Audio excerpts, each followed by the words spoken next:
गरीब किसान वर्सेस अमीर किसान।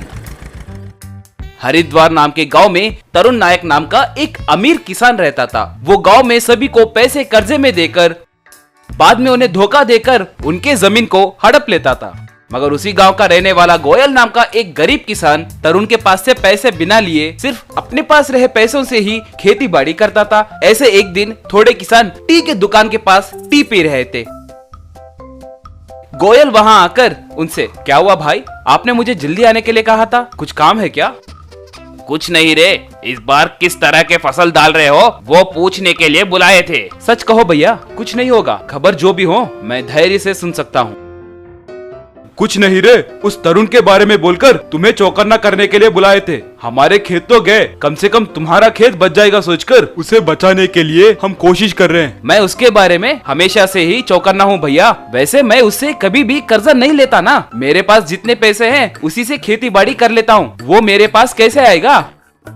पता नहीं क्यों वो तेरे खेत को हड़पने के लिए बहुत कोशिश कर रहा है रे। सुना है कि इसके बारे में उसने बहुत लोगों से बात किया है, वही तुम्हें बताने के लिए बुलाए थे। यूं कह रहा था कि इतने में वहाँ पर तरुण आकर, क्यों रे बेकार लोगों का बैच यूं मीटिंग लगाए, मेरे बारे में ही बात कर रहे हैं क्या? देखिए तरुण जी, आप कोई महापुरुष नहीं है जो हम हमारे काम छोड़कर आपके बारे में बात करने के लिए। दया करके आप यहाँ से चले गए तो अच्छा होगा, हमें बहुत काम है।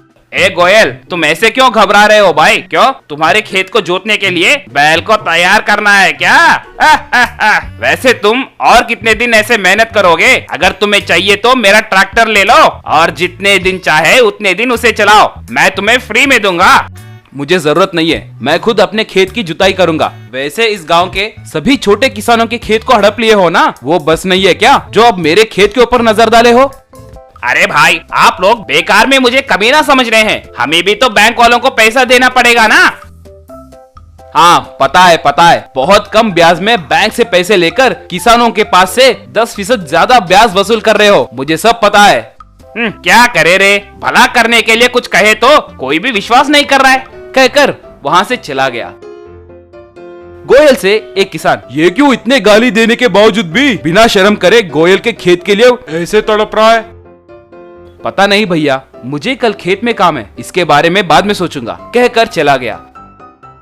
अगले दिन तरुण अपने खेत को ट्रैक्टर से जोत रहा था। गोयल अपने खेत को बैलों से जोत रहा था। गोयल को देखकर तरुण, ए गोयल, और कितना मेहनत करोगे? तुम अपने बैलों को लेकर घर जाओ, तुम्हारा छोटा खेती है ना, मैं अपने ट्रैक्टर से जोत दूंगा, पैसे देने की भी जरूरत नहीं है। मगर उसके बातों को परवाह करे बिना गोयल अपने खेत को जोत रहा था। तभी जमीन में से एक सोने का घड़ा बाहर निकला। गोयल उसे निकालकर देखा कि उसमें बहुत सारे गहने थे। वो बात पता चल के उस गांव के सारे किसान वहां पर आकर दंग होकर उसे देखने लगे। गोयल से किसान, हाँ, तो ये बात है। वो तरुण हर बार तुम्हारे खेत को पूछने का कारण ये सोने का घड़ा है, तुम्हारे खेत में खजाना है कहकर उसे किसी तरह पता चला होगा। ऐसे कह रहा था कि तरुण वहां पर आकर, बाप रे, मैंने इसे कहाँ नहीं ढूंढा, तो तुम यहाँ मिले हो मेरे सोने के घड़े। रे गोयल, तुम्हें मुझे इस घड़े में से आधा सोना देना पड़ेगा, नहीं तो इसके बारे में पुलिस को बताऊंगा। अगर वो आए तो सब लेकर जाएंगे। रे नालायक, ये मेरी जमीन है और इसमें मिला खजाना भी मेरा है, जाकर किससे कहना है कहो। हाँ क्या, मैं भी देखूंगा, जो मुझे नहीं मिला वो मैं किसी का होने नहीं दूंगा। तुम्हारा इलाज कैसे करना है मुझे अच्छे से पता है, कहकर वहाँ से चला गया। और थोड़ी देर बाद पुलिस को लेकर आया। पुलिस वहाँ पर आकर देखा कि वहाँ पर सोने का घड़ा नहीं था।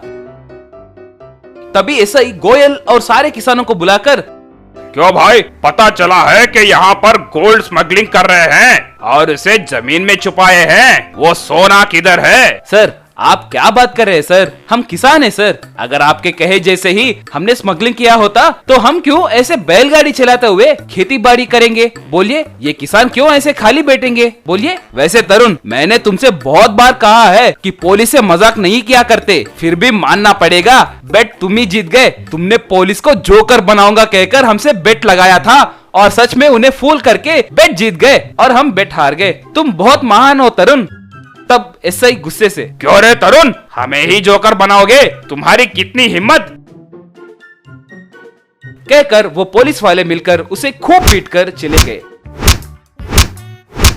अब गोयल तरुण के पास आकर, तुमने सोना पूछा है ना, मुझे मिले हुए सोने के घड़े में से आधा सोना दूंगा, मगर मेरी एक शर्त है, वो ये है कि मेरे किसान भाइयों के सारे जमीन तुम्हें वापस कर देना होगा। मान गए तो ठीक है, नहीं तो हम सब मिलकर तुम्हें खूब पीटेंगे। क्या कहते हो? तरुण कुछ नहीं कर सका और सोना लेकर किसान के जमीन के कागजात उन्हें दे दिया और वो सारे किसान गोयल का धन्यवाद किए। Train aeroplane. बिलासपुर के गांव में अविनाश कहकर एक एरोनॉटिकल इंजीनियर रहता था। उनको शहर में एयरपोर्ट में एरोनॉटिकल इंजीनियरिंग की नौकरी मिली। उस दिन वो पिता रामनाथ, माँ सीता और दादा दशरथ की आशीर्वाद लेकर नौकरी में ज्वाइन करने के लिए सोच रहा था। पहले दिन नौकरी में भर्ती होने के लिए जाने से पहले अविनाश, माँ, पिताजी, मुझे आशीर्वाद दीजिए, मैं एरोनॉटिकल इंजीनियरिंग की नौकरी में ज्वाइन होने के लिए शहर जा रहा हूँ, कहकर उनके माँ बाप का पैर छुआ। आयुष्मान भवा, जुग जुग जियो बेटा। अविनाश उनके दादा दशरथ पैरों को भी प्रणाम किया। जल्दी ही कल्याण प्राप्त हो बेटा, तुम हम सबको एक न एक दिन विमान में चढ़ाना होगा। मैं जल्दी ही आप सबको विमान में चढ़ाकर शहर ले जाता हूँ दादाजी, मुझे थोड़ा समय चाहिए, आपका ये ख्वाहिश मैं पूरा करता हूँ। ठीक है बेटा, जब तुम्हें मौका मिलेगा तब हमें विमान पर चढ़ाकर मेरा ख्वाहिश पूरा करो, ध्यान से रहना बेटा, कहकर भेज दिया। अविनाश शहर गया और नौकरी में ज्वाइन हुआ। कुछ दिन के बाद राज्य में भारी बारिश गिरने लगे। बारिश एक हफ्ते तक कम नहीं हुए, लेकिन बारिश गिरने के दूसरे दिन ही पूरा एयरपोर्ट पानी में डूब गया था। अविनाश ट्रेन में गांव पहुंचा। ठीक समय पर आए हो बेटा, इस बारिश के वजह से तुम्हारे दादाजी को वायरल फीवर आया है। आप घबराए नहीं, मैं जाकर डॉक्टर को लेकर आता हूँ, कहकर अविनाश डॉक्टर को लेकर आया। तब डॉक्टर दादाजी का जांच करके, बुखार बहुत तेज है, इस भाड़ के वजह से वायरल फीवर आया है और 4 दिन से ज्यादा ये रह नहीं सकते हैं। अगर इनको खुश रखें तो और कुछ दिन जी सकते हैं। इनको खुश रखने के लिए क्या करना होगा डॉक्टर सर? उनका पसंद का ख्वाहिश पूरा कीजिए, तब वे अपने आप खुश हो जाएंगे। तुम्हारे दादाजी को एरोप्लेन चढ़ने का बहुत ख्वाहिश है, इनको फ्लाइट में चढ़ाते हैं अविनाश। इस भाड़ के वजह से सब फ्लाइट के सर्विस रोक दिया गया है पिताजी, खाली ट्रेन तो जा रहे हैं। अब क्या करेंगे अविनाश? तुम्हारे दादाजी को खुश कैसे करेंगे? मैं जैसे भी दादाजी को एरोप्लेन चढ़ाता हूँ और उनका आखिरी ख्वाहिश पूरा करता हूँ। उस दिन अविनाश जाकर उनका दोस्त रेलवे इंजीनियर कृष्णा से मिला। यार, मेरा दादाजी को विमान चढ़ाने के लिए वचन दिया था, लेकिन तापमान अच्छा नहीं रहने से सारे विमान रद्द हो गए हैं। अब क्या करना है कुछ समझ में नहीं आ रहा है। वे मरने से पहले उनको विमान में चढ़ाना ही होगा।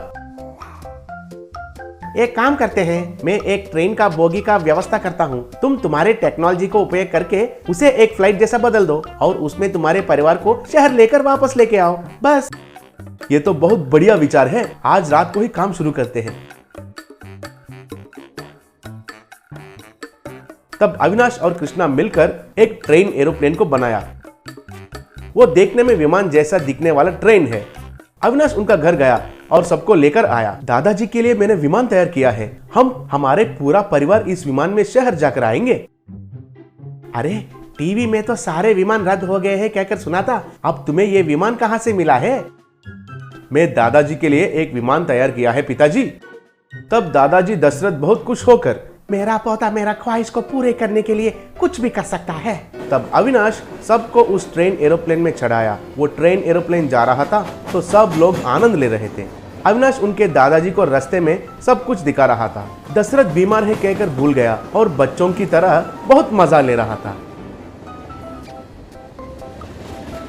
अविनाश का परिवार वापस बिलासपुर पहुंच गए। डॉक्टर आकर दशरथ को जांच किया। दशरथ जी का सेहत अब बिल्कुल ठीक हो गया है, अब इनको दवाई का भी जरूरी नहीं है, ये पूरा जिंदगी जिएंगे। बहुत बहुत धन्यवाद डॉक्टर साहब। इसमें मैंने क्या किया है? माँ, पिता और दादाजी का खुशी के लिए कुछ भी करने वाला तुम्हारे जैसा बेटा रहना उनका सौभाग्य है। तुम जैसे वालों के उपस्थिति में कौन सा भी बीमारी यूं ठीक हो जाएगा अविनाश, कहकर अविनाश का प्रशंसा किया।